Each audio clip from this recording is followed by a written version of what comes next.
I'm good on that.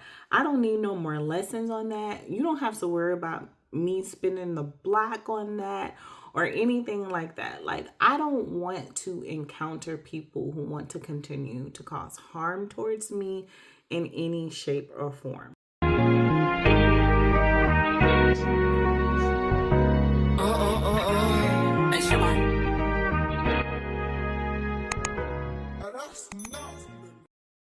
Hey y'all, what's up? This your girl Dominique. Welcome back to another video. And if you're new here, hey.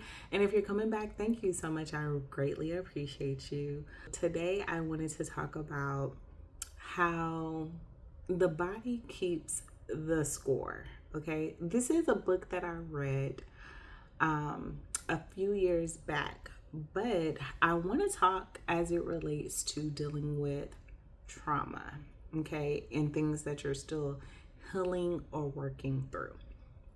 The reason why I want to talk about this is because I recently was in a situation where I met up with some old friends, and you know what I can recall is that it was one part in the conversation where somebody mentioned the device that I use or whatever. Okay. And I'm like, yeah, that's really unsolicited opinion, right? I didn't ask for you to say anything about the device that I use or anything like that. And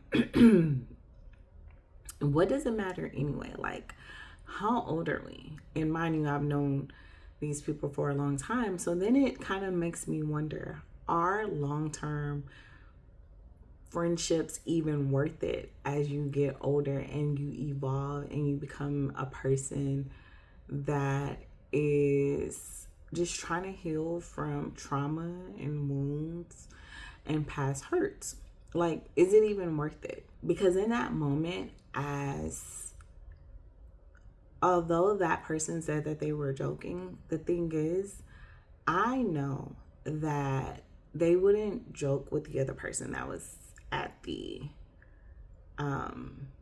table like that. And that was like one of the experiences that made my time where I was, not so good. And here's my thing. Once I have experienced something that impacts me in a way that's negatively, I don't want to experience it again. Like, I'm good on that. I don't need no more lessons on that. You don't have to worry about me spinning the block on that or anything like that. Like, I don't want to encounter people who want to continue to cause harm towards me in any shape or form, right? And so in that moment, and this is where I say I'm still having to work through healing and things of that nature. So I let it slide because I think sometimes when you think you're in a safe space, you don't realize that you're going to experience something that, hurts, right? Or disappoints you. Like, you're there to have a good time. You're there to just, catch up and be present and things of that nature. And when somebody does something out of pocket, it really catches you off guard. And I think that's the thing for me. Like, being caught off guard, your body remembers those things, right? And I'm not going to go too deep into the book because there is another book that I want to read as it relates to like how our body reacts towards things. But when you experience things, your body keeps account of that. This is basically paraphrasing the book. Your body keeps account of that. And when you may experience that again, you may have a reaction in your body. And so in the moment, it took me a while to like process what was going on. But in the moment, it was like I reacted the same way that I would. I didn't say anything. I didn't speak up or anything like that. However, because I didn't do that, later in the evening, my chest started to hurt. Okay. My chest started to hurt, and it was like, because I have started to do work, I'm like, I already knew what it was, right? Because here I was like, oh, I'm connecting with these people. These people had, these people were a part of a good memory at some point. But then again, one of the things that was um, such a negative experience was some of the people that would just have so much to say. And my body put me back in that space, right? So I know that's something that I still need to work towards and work through. I I'm feeling this in my, body, and I'm just like, it remembers the experiences that I have. And I immediately just have to do some coping mechanisms so that I can remove that energy from me. But I did feel some disappointment there, like I did feel disappointment there. And this also lets me know that I still have work to do. I always say the healing continues. As long as I'm becoming aware of things from my past and how I want to resolve and move forward, then that is the main goal, right? I know that healing is not linear. Healing for other people is going to be different.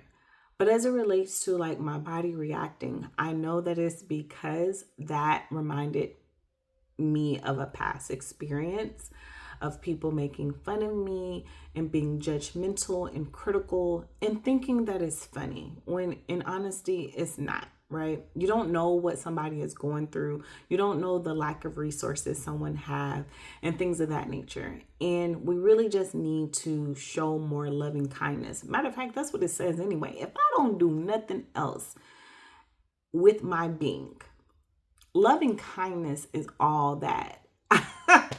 Loving kindness is all that I need to be demonstrating and things of that nature. So I'm just like, okay, I'm in a space where I'm just like, I don't want to be in anything that causes pain, hurt, disappointment, and trauma. And granted, those things are going to come. But it's just like for people that you've known for a long time and things of that nature, you don't want to have those type of encounters with them. You don't want to be the butt of their jokes and stuff like that. Like it should be jovial. It should be happy. It should be fun. Why do we have to call out things that really are irrelevant, right? And I say all that to say, it makes it seem like some people are still like mean girls. I don't care how cute you are aesthetically. If you have like meanness in your heart or whatever, to me, that just makes you look ugly. Honestly, you can be so cute, but if that's like how you operate, and you don't do it with everybody, but you probably do it to people that you feel are doesn't measure up, right? Then that's something. And then for me, I have to evaluate and assess, like, you got to check people. You cannot allow people to just say whatever they want to say, because people know what they're doing. Okay. At the end of the day, people know what they're doing. Okay. So comment below and let me know if you've ever experienced an encounter where you began to feel it in your chest, in your body. It just made you uncomfortable.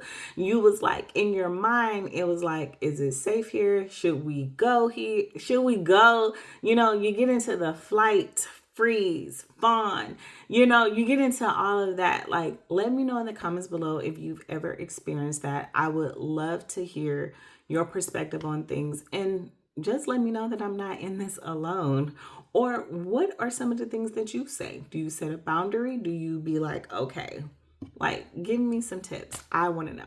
So I just wanted to share that, because it's like, we really just have to be mindful of the company we keep, the things that we're saying, and just operating out of love and kindness, because as people are healing, their body is going to respond. It may not do it right then in that moment, But eventually, the person is going to have to deal with it. And they may have to do some breathing. They may have to tap. They're going to have to do something to release it, right? And that's what I found myself doing.